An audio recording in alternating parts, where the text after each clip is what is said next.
Então, meu amigo, finalmente aconteceu a tão prometida entrega do projeto de lei de aumento da isenção do imposto de renda para R$ 5.000. O Lula tinha falado que realizaria isso em meados dessa semana. De fato, aconteceu uma cerimônia lá, um evento com a Gleisi Hoffmann, com o Fernando Haddad e tudo mais. E o projeto de lei foi entregue, então, com essa previsão de fato. Pois é, meu amigo, parece que isso começa a se tornar uma realidade, mas calma, que tem uma série de entraves nesse sentido aí, né?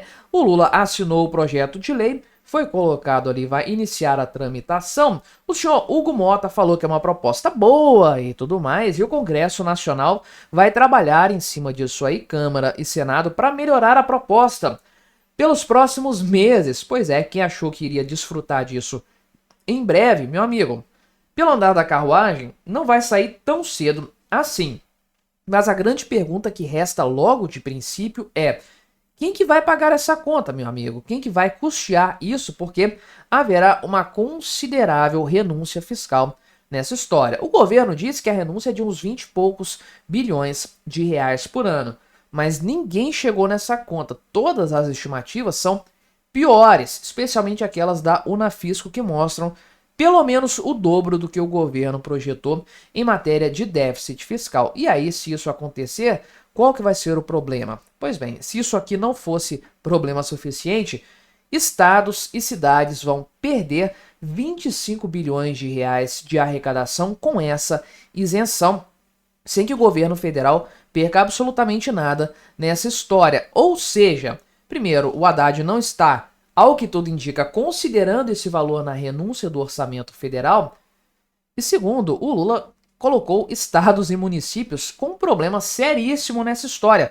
Vamos passar por todo esse assunto porque é realmente importante, vamos olhar as repercussões desse tema, mas antes não se esqueça de se inscrever no meu canal se você ainda não for inscrito, e se você quiser colaborar ainda mais com o meu trabalho, você pode se tornar membro, só clicar no botão Seja Membro aí embaixo, com valores a partir de R$ 1,99 por mês, isso me ajuda bastante, pode ter certeza disso. E diz aí também o que você está achando desse novo formato. Eu tirei aqui a imagem que ficava passando lá no primeiro teste que eu fiz, deixei uma imagem estática para não ficar, né, chamando muita atenção, dando aquela coisa meio estranha também, né? Foi uma sugestão que vocês deixaram no comentário, achei interessante, já apliquei aí. Deixe mais sugestões que eu estou sempre de olho. Pois bem, esse aqui é o projeto de lei apresentado pelo governo federal, né? Esse projeto aqui é de número 1087 de 2025. E caramba, meu amigo, né? O pessoal simplificou a conta dizendo o seguinte: que você vai ter essa tabelinha aqui, né? Que não é a tabela do imposto de renda, é uma complementação daquela tabela. Olha a bagunça que isso aqui vai criar, já estou até vendo, né? Mas enfim, quem recebe até R$ 5.000 vai ter um desconto do valor do imposto de renda. E é aquela história, né? Um desconto do valor total aqui vai ter uma queda progressiva desses valores. Você vai ter uma tabela para calcular o imposto de renda, que já é uma tabela confusa, e você vai ter uma tabela para aplicar o desconto em cima dessa tabela do imposto de renda. Uma bagunça completa. E isso aqui, esses percentuais de desconto, né, não vai ser só o 100% aqui para quem ganha até R$ 5.000 por mês. Vai haver um escalonamento até chegar aos 7.000. A partir de R$ 7.000, a coisa se mantém como hoje. Então não é uma atualização completa da tabela do imposto de renda. Isso explica em partes, né? Por que a renúncia fiscal não é tão alta quanto poderia ser. Então, para quem ganha acima de R$ 7.000, não vai mudar nada essa nova regra aqui, vai continuar exatamente do mesmo jeito que antes, né? Agora, para quem ganha até R$ 5.000, vai representar uma redução considerável do imposto de renda, sem sombra de dúvidas, né? Pois bem, agora, o que esses números representam na prática, né? Primeiro que eu li aqui por alto o projeto de lei. Dá uma olhada nessa fórmula de cálculo aqui. Você vai ter até R$ 5.000, o valor é zerado, né? Então, há uma redução de até R$ 312,89 do imposto devido, de modo que esse valor fique zerado. De R$ 5.000 até R$ 7.000, você vai ter esse fator aqui, que é R$ 1.095,11 menos 0,156445 vezes os rendimentos tributáveis sujeitos à incidência mensal. Então é um cálculo meio cabuloso que vai escalonar isso aqui, é simplificado essa tabela aqui, né, pelo que eu entendi. Não entendi muito por completo também não, nem fiz muita questão, por quê? Porque o Congresso Nacional vai trabalhar em cima disso aí, sem sombra de dúvidas, né? Ainda mais que é pré-ano eleitoral, todo mundo quer ter a sua digital nesse projeto. O Hugo Mota falou que isso aqui é uma coisa muito boa, muito positiva, né? Muito justa para quem mais precisa no país e aquela coisa toda. E complementou dizendo o seguinte, né? Que o Congresso Nacional vai fazer alterações na matéria, alterações visando a melhoria da proposta. E olha só, tanto na Câmara como no Senado, nós procuraremos dar a prioridade que a matéria necessita para que, ao longo dos próximos meses, tenhamos a condição de elaborar a melhor proposta possível para o país. Então, meu amigo, isso vai demorar um bocado para acontecer, vai passar por muitas análises lá no Congresso Nacional, sem sombra de dúvidas, análises de viabilidade econômica também, porque é um problema nessa história. Ah não, o governo colocou uma jabuticaba de aumentar imposto para quem ganha ali uns valores por ano, né? A taxação dos ricos, isso aqui é uma tragédia completa, como a gente bem sabe, e etc, né? Aquela história toda, mas a ideia por trás disso, supostamente, é equilibrar as contas. O governo vai ter uma renúncia fiscal por um lado, mas vai ter uma compensação pelo outro. E aí o governo disse que vai custar 27 bilhões de reais, se eu não me engano, né? É exatamente isso aqui. Porque, na verdade, primeiro o Haddad falou que o custo seria de 35, depois ele falou que seria de 25 e agora de 27. Olha como o governo não tem controle nenhum sobre o custo dessa matéria. Só que o pessoal da Unafisco falou o seguinte, que o custo dessa isenção vai ser de 51 bilhões de reais em renúncia fiscal para os cofres da União. Então é muito pior do que o governo está projetando. E sem dúvidas, nessa conta mágica aqui do governo, de quanto que vai render com taxação dos mais ricos e tudo mais, ele considerou o valor mais baixo, é claro, para dizer que vai compensar, quando provavelmente isso não vai acontecer. E aliás, eu fiz um vídeo recente do pessoal da Unafisco mesmo, falando que se a tabela do imposto de renda inteira fosse atualizada, a renúncia fiscal seria de 270 bilhões de reais. E para mim esses 51 aqui são pouco. Eles mesmos que colocaram isso aqui, que pontuaram, beleza. Mas para mim é pouco. Com certeza é muito maior a renúncia fiscal. E aí a gente se pergunta de onde vai vir a grana para cobrir isso, né? A Miriam Leitão diz, né, finge acreditar no governo, que vai ter aqui o pagamento, né, do pessoal que ganha 600 mil reais ou mais por ano, né, vai ter uma renda sobretributada, então vai ter que pagar mais aí, uma alíquota maior, chegando até a 10% do valor total, além do que já paga na atualidade, que é muita coisa, sem sombra de dúvidas, né, mas enfim, o pessoal tá aqui. Ela pontua, né, a Miriam Leitão, importante frisar que ela pontua que o mercado não está confiando muito bem nisso aqui, né? Eles falam que provavelmente o custo vai ser muito mais alto do que foi informado pelo governo, mas enfim, né, é aquela história, o governo coloca os números, acredita quem quiser nessa palhaçada, nessa patetice de números estatais. Agora, se você tiver um cenário em que a arrecadação, a queda no caso da arrecadação, for superior à arrecadação nova que vai acontecer, você vai ter uma dívida, um déficit público mais elevado. Como que isso vai acontecer? Depende de quando essa medida entrar em vigor. Eu acredito que vai vigorar 100% em 2027, porque não tem previsão orçamentária para isso, provavelmente. Não sei em que pé que está o orçamento, se isso vai poder ser mudado para 2025. Aliás, eu falei que era 2027 que ia vigorar, né? 2026. Mas enfim, acho que é só para 2026. E aí, meu amigo, essa jabuticaba pode ser enfiada no orçamento. Basta mudar a previsão, falar que agora vai ter déficit e pronto, está resolvido. Vai ter isenção do imposto de renda para todo mundo, porque quem vai ser contra isso no ano eleitoral, né? Não vamos aprovar, porque não vai ter grana para colocar isso, não vai ter como fazer a compensação desse valor, vai ter déficit e a gente não pode ter déficit. Ninguém vai ser contra isso. Acontece que déficit público, principalmente numa situação que nós estamos, que o déficit já é primário, então não sobra nem um trocado para pagar os juros da dívida, esse déficit representa aumento da dívida pública, uma dívida que está crescendo na ordem de R$ 1 trilhão por ano. E como eu sempre digo, não tem esse dinheiro disponível aí para emprestar para o governo. Isso é impressão de dinheiro. Ou seja, mais dinheiro circulando na economia, mais inflação. O governo vai trocar o imposto que incide sobre algumas pessoas hoje e vai transformar isso no imposto que incide sobre todo mundo, que é o imposto inflacionário. Como libertário, eu sempre afirmo, imposto é roubo em qualquer circunstância, então tem que ter menos impostos, sim.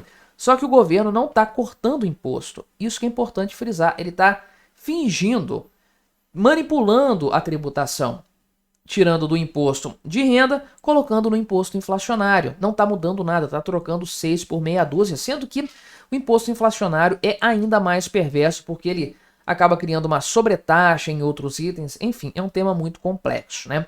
Mas é a realidade, sem sombra de dúvidas. E aí você tem um cenário de piora econômica. Não vai melhorar, vai piorar.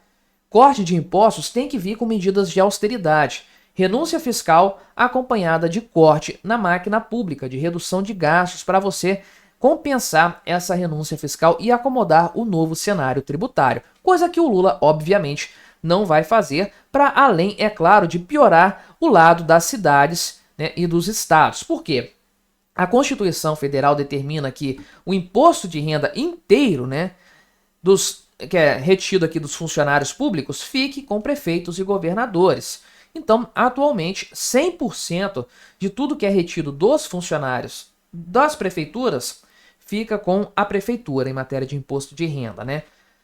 100% do que é retido dos funcionários do Estado, né, estaduais, fica com o Estado. Então, é uma grana do qual esses entes federados dispõem atualmente e não vão dispor. São 25 bilhões de reais a menos na conta dos estados e municípios. Bom para os funcionários públicos, é claro.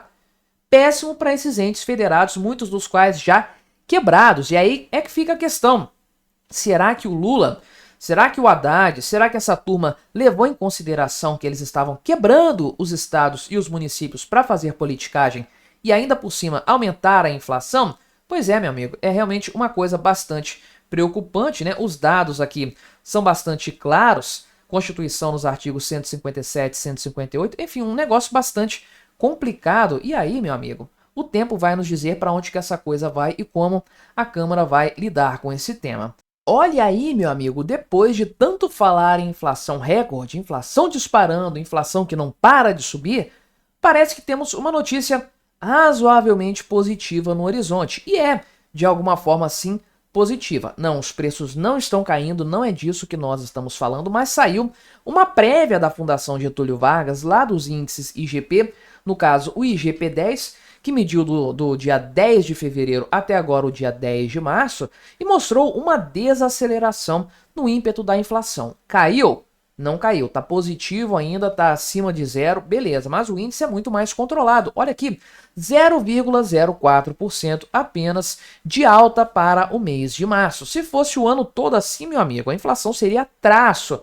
Quem dera assim fosse, mas tem explicações para isso aqui sim. E não é uma notícia exatamente positiva por alguns fatores. Primeiro, a composição desse índice que, beleza, para o produtor melhorou, mas para o consumidor tá um caos terrível ainda. E também do ponto de vista do acumulado de 12 meses, que mesmo com essa inflação pequenininha aqui, o sonho de todo mundo, que essa aqui fosse a inflação mensal, ainda assim, o acumulado de 12 meses subiu. Mas como que subiu? Vamos conversar sobre isso, analisar esse ponto, mas antes não se esqueça de se inscrever aqui no meu canal se você ainda não for inscrito. E se você quiser colaborar ainda mais com o meu trabalho, você pode se tornar membro patrocinador, só clicar no botão Seja Membro aí embaixo, com valores a partir de R$ 1,99 por mês. Isso ajuda muito eu continuar investindo aqui no meu trabalho com este canal. Pois bem, temos o índice aqui, o IGP-10, esses índices gerais de preço da Fundação Getúlio Vargas. No geral, eu os considero superiores aos índices do IBGE, principalmente agora na gestão Márcio Postman, aí não tem comparação de fato. E são três, basicamente, que eu sempre trago aqui para o canal. O IGP-10, que considera dia 10 de um mês até o dia 10 do outro, por isso que a gente já tem o de março, embora estejamos dia 18 de março, dia que eu estou gravando este vídeo aqui. Tem o IGPM, a famosa inflação do aluguel, que mede até o dia 20, e tem o IGPDI, que é do primeiro dia até o último dia daquele mês. Então nós temos o mês fechadinho com esse índice, particularmente é o que eu mais gosto para essa análise. Nos permite, inclusive, analisar o ano fechadinho do dia 1º até 1º de janeiro até 31 de dezembro, quando acontece. Mas aqui temos o IGP-10, é uma prévia ainda, portanto, do mês de março, mas é uma prévia bem interessante. É claro, sempre friso isso.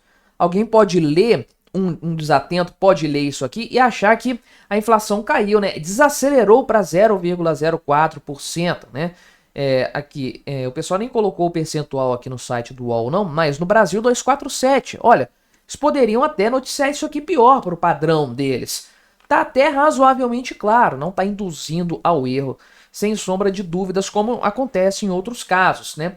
Então, a alta aconteceu, subiu aqui 0,04%, ninguém está dizendo que não subiu, só que houve uma desaceleração dessa alta. Por que aconteceu isso? Primeiro de tudo, porque o índice de fevereiro foi terrível. Olha o IPCA de fevereiro, 1,31%, em apenas um mês de alta de preços. Então, eu sempre falo aqui no canal, é normal, é até esperado que quando você tem uma inflação muito alta para um mês, lembrando que eu estou falando de inflação aqui como aumento de preços, que é errado, você sabe muito bem, inflação é o aumento da base monetária, mas é só para fins de argumentação. Quando você tem uma inflação muito alta em um mês, tipicamente você tem uma desaceleração dessa inflação no mês seguinte, porque é percentual em cima de percentual. Vou dar aquele exemplo que eu sempre dou aqui no canal. Imagina um produto que custe R$10. Depois de um ano, esse produto está custando R$20. Qual que foi a taxa de inflação dele, de alta de preços? 100%. Agora imagine que no ano seguinte, mais um ano decorrido, esse produto agora, que custava 20, passou a custar R$30. Qual que foi a taxa de inflação? 50%. Aí um incauto vai olhar isso e falar, ah, o preço subiu menos, está mais controlado, olha, a coisa está ficando melhor. Não, o preço subiu igual, 10%, aliás, R$10 da mesma forma, só que do ponto de vista percentual, há esse engano aí. Não é um engano, né? É uma pegadinha numérica, vamos colocar assim. E pois bem, isso acontece também com os índices de menor porte. Eu estou usando um exemplo exagerado aqui, mas 1%, 0,5%, isso acontece também. Aumentar 1% depois de aumentar 1% é complicado, principalmente fevereiro e março, que são 2 meses que, a depender do índice, foram deflacionários em 2024.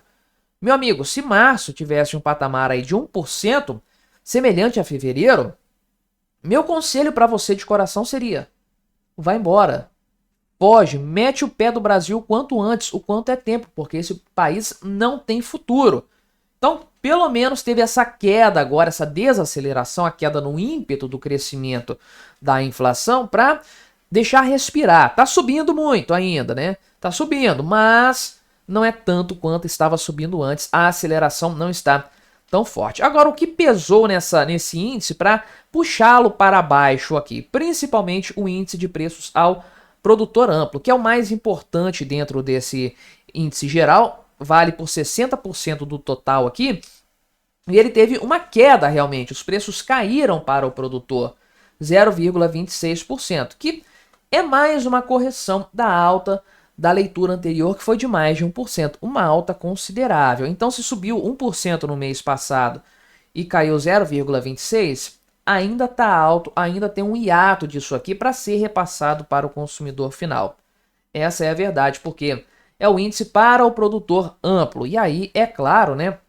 Isso vai chegar no final da cadeia produtiva em algum momento. Teve uma queda aqui do minério de ferro, do preço da carne bovina, que subiu durante muito tempo, né? O bovino e a carne bovina, ambos tiveram queda nesse período aqui. Agora, o índice de preços ao consumidor, que responde por 30% do IGP, teve uma alta considerável. Ele já tinha subido 0,44% lá em fevereiro, agora subiu mais 1%. Meu amigo, isso aqui é o preço para o consumidor final. Olha o tanto que subiu no mês de março. O que isso aqui nos faz compreender? Que essa notícia não é boa ainda para o consumidor final. Pode ser lá na frente, na medida em que a questão do preço ali do produtor for impactando na cadeia produtiva no sentido de reduzir a alta. Mas no atual cenário, na leitura de março, foi uma catástrofe isso aqui. Uma alta de 1% generalizada nos preços é muita coisa, né? E olha só, habitação aumentou 2,77%, alimentação 1,31%, vestuário, né, teve uma queda, subiu o valor, comunicação, despesas diversas, tudo, absolutamente tudo subiu nisso aí, né? Claro que o que puxou mais isso foi a alta da tarifa de energia elétrica, como não poderia deixar de ser, né? O índice de construção do custo da construção deu uma desacelerada leve também, mas ele responde por 10% só do índice geral, não é tão relevante no cômputo desse número, né? Agora, qual que é o problema principal aqui do ponto de vista da janela temporal, de uma análise aí de 12 meses para a gente ter um acompanhamento melhor disso, né? É o seguinte, a gente tem a janela de 12 meses, que geralmente é utilizada para... Vamos ver se a gente tem um gráfico aqui de 12 meses, né? Aqui não, a gente só tem o compilado. Mas, ele tipicamente, coloquei aqui para a gente ver, ele leva em consideração o seguinte, se a gente está medindo março, ele pega de abril do ano passado, até março deste ano, e aí a gente vê o percentual acumulado aí. Acontece que os meses lá de trás tiveram janeiro, fevereiro e março tiveram um patamar muito baixo de inflação. Na verdade, foram deflacionários. Olha só março de 2024, quanto que foi? Menos 0,17%. E eu falei várias vezes aqui no canal, nas minhas leituras, já antevendo a inflação em janeiro, fevereiro e março deste ano.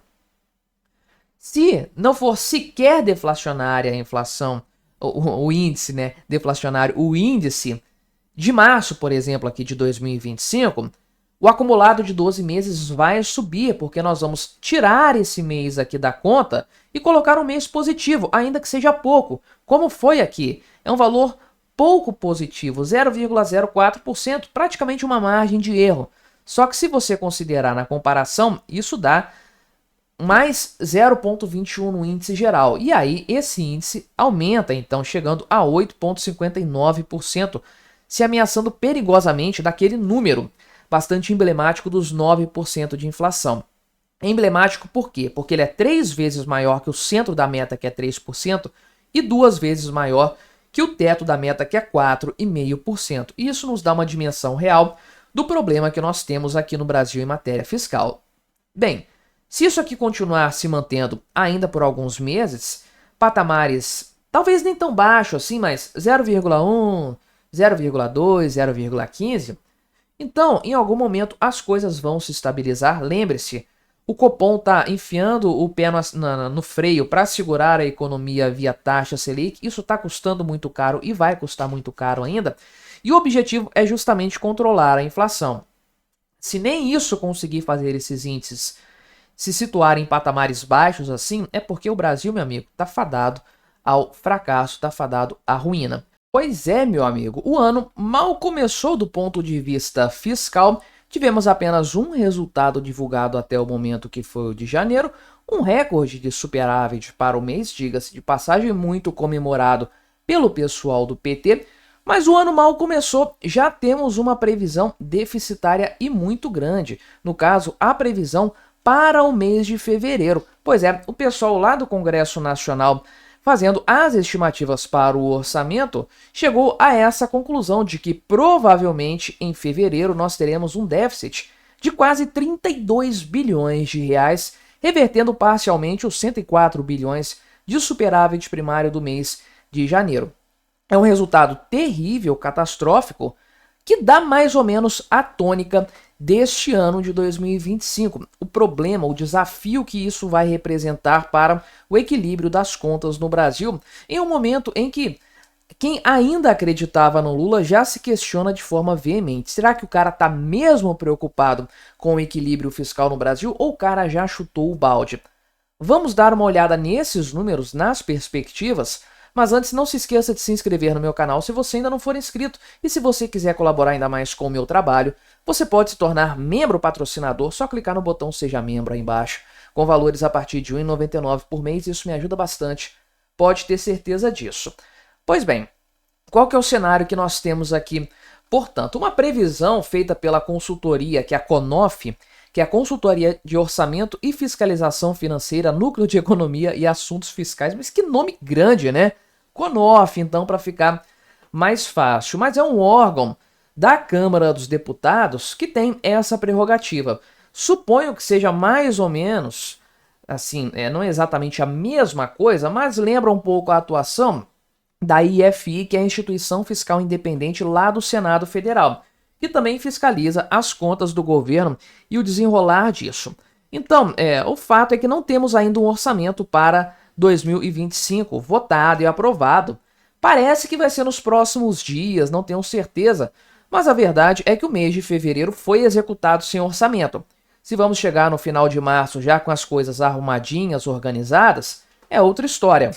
Mas fevereiro não tinha orçamento, então a gente parte desse princípio que o governo teve que atuar em matéria de execução orçamentária com as previsões, fazendo ali as reservas de 1/12 para o mês e coisas do tipo. Pois bem, a estimativa que o pessoal da CONOF chegou foi de que o déficit para fevereiro de 2025 do governo será de 31,7 bilhões, que é uma grana muito elevada. É muita grana mesmo, de fato. Não é a primeira vez que nós temos déficit para o mês de fevereiro, é claro. Lá em 2024, olha aqui, essa é a notícia do ano passado do consolidado, não da previsão, do consolidado. Mas o déficit foi de 58,4 bilhões. Então, o resultado previsto para esse ano não é tão ruim quanto. Representaria um segundo mês de melhora fiscal em relação a 2024, não é mesmo? Um avanço nesse sentido.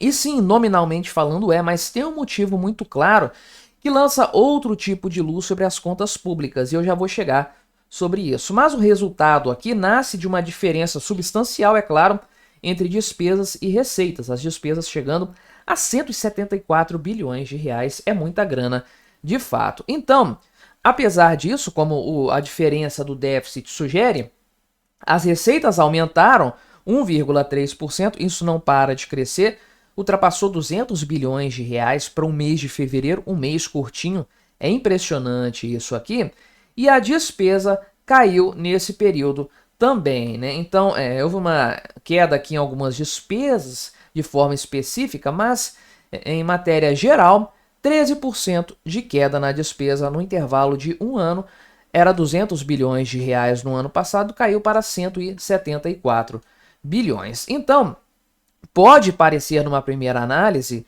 um compromisso fiscal do governo Lula sendo tocado. É o pacote fiscal que foi aprovado no ano passado que está dando resultados, não é? Não é não, meu amigo. Eu já vou explicar agora por que isso aqui não significa uma vitória fiscal, muito pelo contrário. Acontece que no ano passado, nesse resultado aqui de fevereiro, 58,4 bilhões de reais de déficit, aqui estava embutido o pagamento de 31 bilhões de reais, ok, em valores atualizados, tá? Esses 58 aqui não são atualizados ainda, tudo bem, a gente vai dar essa margem de dúvida nesse sentido, mas 31 bilhões de reais em valores atualizados foram pagamentos de precatórios lá no mês de fevereiro, e isso não tem para o mês de fevereiro desse ano, não tem isso previsto para 2025, essa montanha de dinheiro em precatórios. Então, para pensar, se você tirar desses 58,4 bilhões, esses 31 de precatórios, a dívida cai para 27 bilhões. O déficit de fevereiro cai para 27 bilhões de reais. Lembrando que isso aqui é resultado primário, não tem pagamento de juros da dívida nessa história ainda não. Aí a coisa vai escangalhar de vez. Mas sem os precatórios, isso aqui cai para 27 bilhões de reais. E aí, meu amigo? E aí que o mês de fevereiro desse ano, então, fica pior do que o fevereiro do ano passado, sem essa situação totalmente atípica, sem essa situação totalmente externa à normalidade do orçamento público. Em outras palavras, a vaca foi para o brejo. Estamos com um orçamento mais deteriorado do que no ano passado. É simples assim de entender, mesmo com o crescimento real das receitas. Olha aqui, 1,3%. Então, realmente, meu amigo, a coisa tá feia do ponto de vista fiscal, do ponto de vista do controle de gastos. Lembrando, não tem orçamento votado ainda, a coisa poderia ser pior, o governo está limitado em seus gastos. Lembrando, aquele pacote de corte de gastos está vigorando aí, tem coisa que supostamente foi cortada, né? Enfim, aqui você pode ver como que as despesas são colocadas aqui, como que elas estão compondo esse total aí de maneira geral. Enfim, né? O pessoal chegou à mesma conclusão que eu, que os resultados estão similares. Essa piora leve aí de uns 3, 4 bilhões de reais pode se dever ao fato de eu não ter ajustado o número a valores reais, a valores atuais. Então há essa margem aí que indica um empate, só que a receita aumentou. Então é uma coisa bastante preocupante, sem sombra de dúvidas, né? E aqui a coisa já começa a ter problemas. Por quê? O projeto de lei orçamentária de 2025, que foi aprovado, né, mostra o seguinte, que a previsão era muito maior do que o que aconteceu. A receita, a arrecadação administrada pela Receita Federal nos 2 primeiros meses do ano foi 6,7 bilhões de reais menor do que o texto havia projetado, né? Mais uma vez, uma arrecadação frustrada.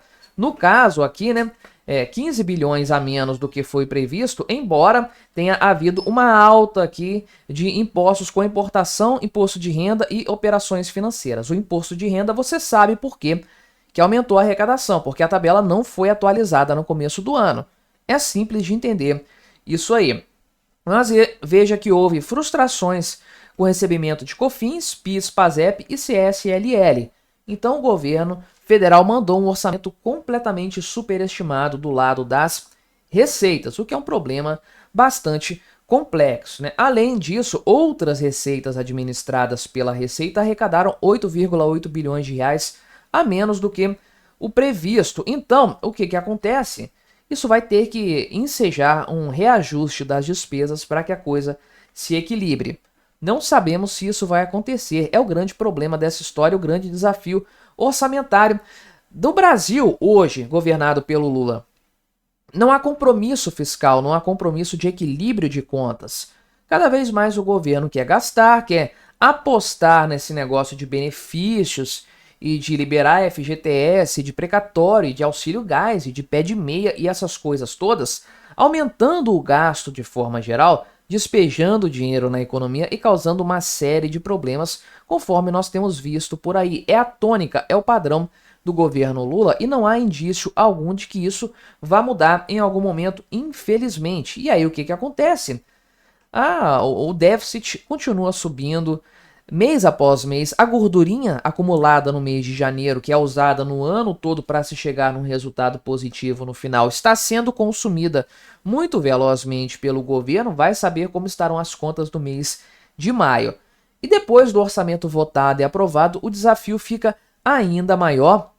Vamos ver aonde isso vai dar, mas as expectativas não são nada positivas, meu amigo. Eu estaria mentindo para você se eu dissesse que eu tenho esperanças de que haja um equilíbrio fiscal verdadeiro no ano de 2025. Meu amigo, mais notícias positivas da Argentina para trazer aqui para o canal. Você sabe, eu não tenho o menor problema de trazer sempre temas relacionados ao país dos hermanos, ao governo Milei. Muito pelo contrário, eu gosto de fazer isso, porque eu acho que, no geral, a forma como a grande mídia tem noticiado o que acontece na Argentina é para lá de desonesta. Então eu gosto de trazer uma outra forma de abordar esse tema, um viés mais de direita a respeito do governo Milei, que tem obtido sucessos fenomenais em um país que estava arruinado, estava fadado ao fundo do poço em pouquíssimo tempo. Meu amigo, se o Sérgio Massa tivesse vencido as eleições, a Argentina já estaria quebrada neste momento. E o prognóstico segue positivo. Olha só, tem agora um especialista afirmando que a Argentina pode se tornar a Singapura da América Latina, sim, aquela cidade-estado que não tinha nada algumas décadas atrás e hoje tem uma das populações mais ricas do mundo, um caso excepcional de grande interesse e de grande valia para entendermos como o capitalismo é capaz de gerar riqueza, tirar um povo da extrema miséria e transformá-lo em um povo extremamente rico. Impressionante isso aqui. Vamos olhar essa questão, também vamos ver a opinião do pessoal lá da OCDE que aumentou a projeção do PIB da Argentina e vai ter um crescimento maior que o do Brasil, por sinal, ao que tudo indica, este ano e no ano que vem. E aí vem um grande problema, realmente, a comparação da Argentina com o Brasil e como aquilo que pode acontecer lá na Argentina muito provavelmente não vai rolar aqui no nosso país. Vamos conversar sobre esse tema, mas antes não se esqueça de se inscrever no meu canal se você ainda não for inscrito. E se você quiser colaborar ainda mais com o meu projeto, você pode se tornar membro patrocinador. Só clicar no botão Seja Membro aí embaixo, com valores a partir de R$ 1,99 por mês. Isso me ajuda bastante, pode ter certeza disso. Pois bem, vamos lá ao caso Argentina, nova Singapura da América Latina. E pois bem, quem fala isso aqui é o senhor Márcio Apel, né, que é sócio fundador da Adam Capital.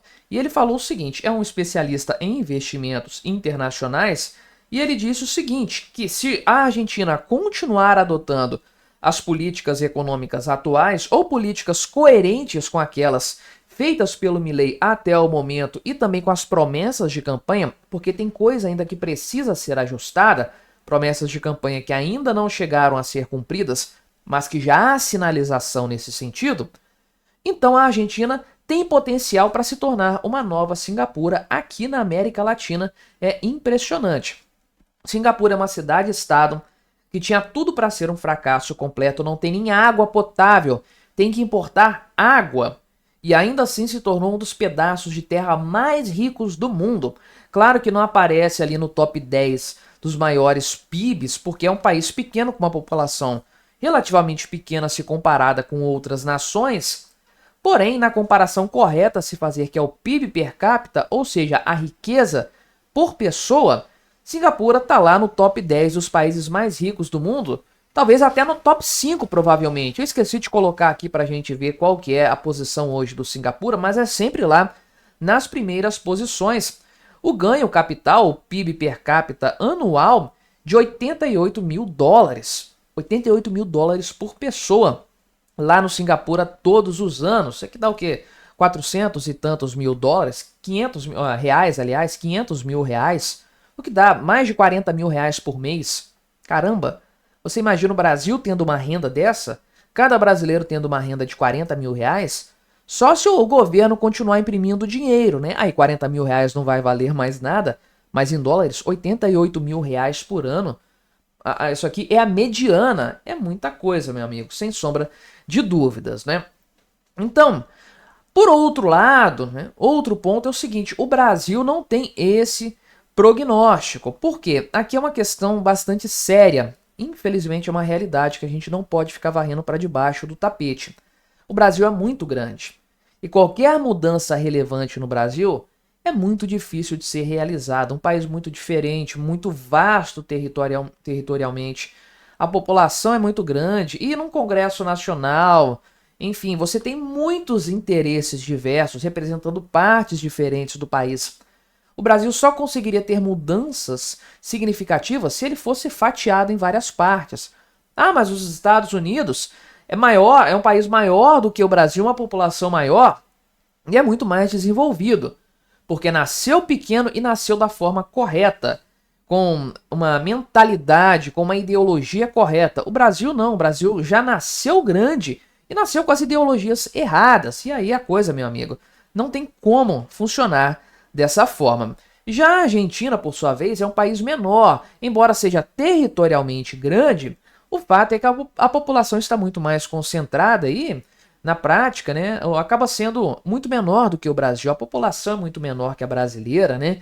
Então, esse especialista fala aqui, né, o Apel, que o Brasil é um transatlântico, enquanto a Argentina é uma lancha, que consegue fazer uma volta muito mais tranquilamente e seguir para o outro lado. E aí, né, ele falou aqui, por exemplo, o especialista, que o Brasil não vai mudar politicamente na próxima eleição, não vai mudar muito. Ele falou que ele torce para que isso aconteça, para ter menos gastos, mais privatização.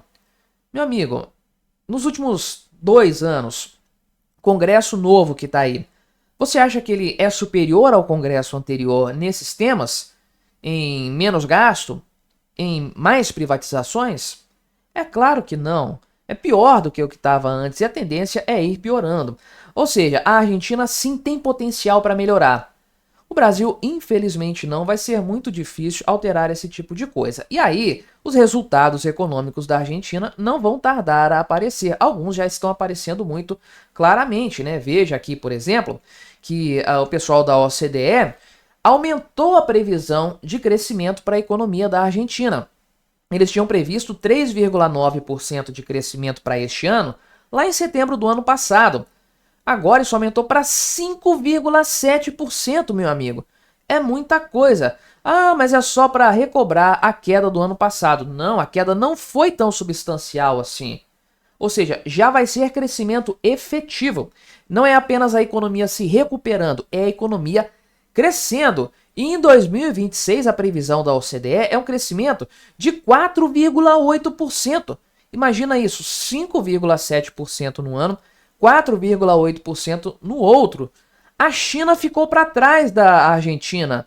E o Brasil, então, o Brasil está comendo poeira. É claro, olha a previsão da OCDE para o Brasil, apenas para você considerar e fazer as comparações.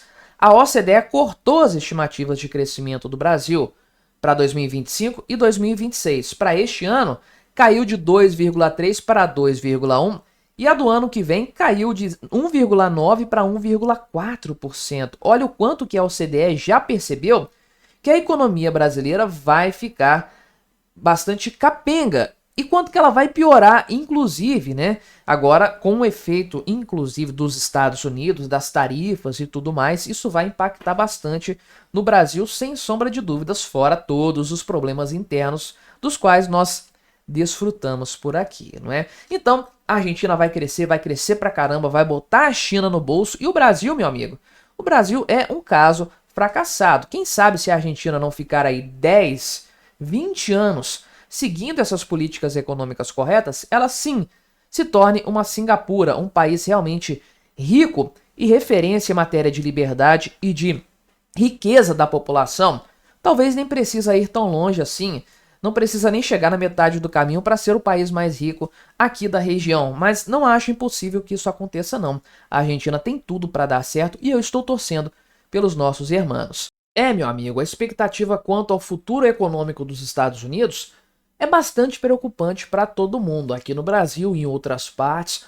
Todo mundo de olho no que acontece lá no país do tio Sam e o que o Donald Trump vai fazer daqui para frente. Ele tem, ao que tudo indica, enfiado os pés pelas mãos, não há muita lógica, não há muito sentido em suas ações, especialmente do ponto de vista econômico. E a preocupação está ficando cada vez mais generalizada, ao ponto dos empresários norte-americanos estarem altamente temerosos com uma recessão.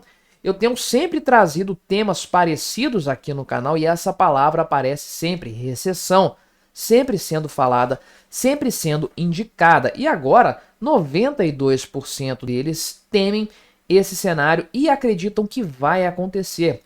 6 meses atrás, apenas 10% dos empresários previam esse tipo de situação. Olha o quanto a perspectiva piorou.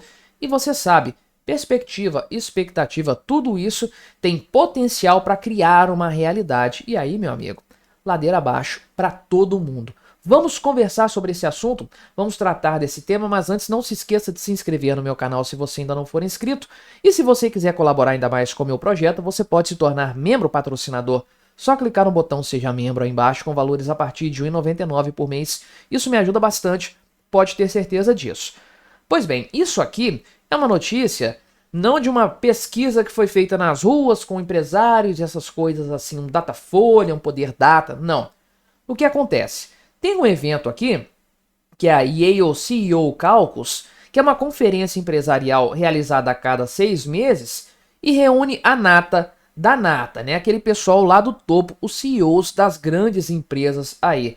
100 CEOs participaram e lá das empresas top dos Estados Unidos. Só gente graúda que participa, portanto, né?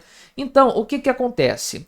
Conversas de bastidores. Não tem informação oficial, ninguém botou o nome, ninguém botou a cara. Conversas de bastidores. Então, é claro que a gente pode considerar que, eventualmente, há um viés nessa análise, há uma distorção do que foi falado.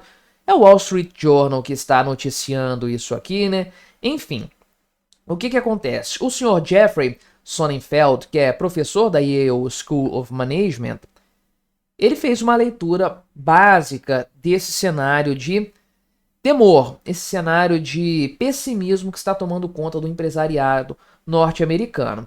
É o sentimento aqui de revolta e de desalento. Revolta contra as ações do Trump e desalento por saber o problema que isso pode causar. Então, ele cita que há uma repulsa generalizada contra as políticas econômicas do Donald Trump, inclusive aqui no que se refere às tarifas impostas ao Canadá. Para eles era uma coisa completamente absurda de maneira geral. Então, desses 100 CEOs aqui, eles foram perguntados, foi feita uma pesquisa com eles a respeito, né, do futuro econômico, o que eles esperavam aí e tudo mais. 92% desses participantes disseram que esperam uma recessão. Isso vai acontecer em algum momento. Então, olha a deterioração das expectativas. 92% dos 100 maiores CEOs, ou seja, 92 dos 100 maiores CEOs dos Estados Unidos esperam que uma recessão vá acontecer. E a partir daí, meu amigo, né, expectativa gera realidade. A partir daí, você pode ter certeza que a estratégia dessas empresas vai ser orientada para isso, para se preparar para um grande baque em algum momento no futuro. E a mudança de expectativa é muito gritante, porque em setembro do ano passado foi feito o evento anterior e o humor era totalmente diferente. Só 10% acreditavam que os Estados Unidos passariam por uma recessão. Tinha 10% ali de pessimistas, o resto estava empolgado com a economia, né? 81% disseram que a economia estava forte e eles estavam surpresos com isso. E 84% acreditavam que aconteceria um soft landing. Então veja que ninguém acreditou também que a economia dos Estados Unidos ia disparar igual um foguete. Não, isso aqui é o pouso suave. Todo mundo esperava uma redução econômica, justamente para acomodar uma inflação mais controlada também, que é o grande desejo do Fed já há algum tempo, inclusive mantendo taxas de juros mais elevadas. Mas eles esperavam o pouso suave, o soft landing. Agora, meu amigo, isso mudou totalmente. A perspectiva é de recessão, nada de pouso suave, é o avião caindo, quebrando e explodindo. Simplesmente isso aí, né? Por que os executivos estão preocupados, né? Primeiro porque há toda essa incerteza relacionada à aplicação de tarifas e isso impacta totalmente toda a cadeia produtiva, não é para proteger a indústria nacional, beleza, né? Mas a indústria nacional importa também. Se você aplica tarifas, você acaba tendo problema de encarecimento dos produtos consumidos pelo povo norte-americano e pelas indústrias norte-americanas, pelas empresas norte-americanas. Além disso, o que elas produzem e vendem para fora, isso também pode ser alvo de uma retaliação de tarifas elevadas lá pelos outros países. Ou seja, perde-se de duas formas. Perde-se na hora de vender, perde-se na hora de comprar. É um jogo que não tem vencedores. Esse negócio de guerra de tarifa é uma bobagem completa, é coisa de Estado realmente conceber, porque uma economia livre jamais embarcaria nesse tipo de ideia aqui, né? Então veja, por exemplo, que 85% dos entrevistados são contra a guerra tarifária do Donald Trump. Alguns não, né? 15% não, alguns apoiam barreiras seletivas. É claro, né? Qual barreira que eles apoiam? Aquela que vai beneficiar o setor deles. E só, o restante eles não querem. Você sabe como são esses metacapitalistas aí, né? Só que ninguém está falando isso publicamente, ninguém assumiu essa posição, nada disso, né? Então veja aqui que nas manifestações públicas dos executivos, nada disso foi falado, mas nos bastidores está todo mundo pistola com a condução econômica promovida pelo Donald Trump. Então o pessoal acredita aqui que vai haver uma deterioração econômica mais severa daqui para frente e que vai haver uma correção mais acentuada na bolsa.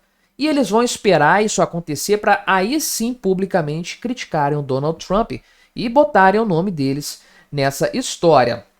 Veja aqui que 44% dos entrevistados afirmam que precisariam de uma queda de mais 20% na bolsa para começar a criticar o presidente. Caramba, 20% na bolsa norte-americana é uma queda brutal. São os bons trilhões de dólares perdidos em valor de mercado, né?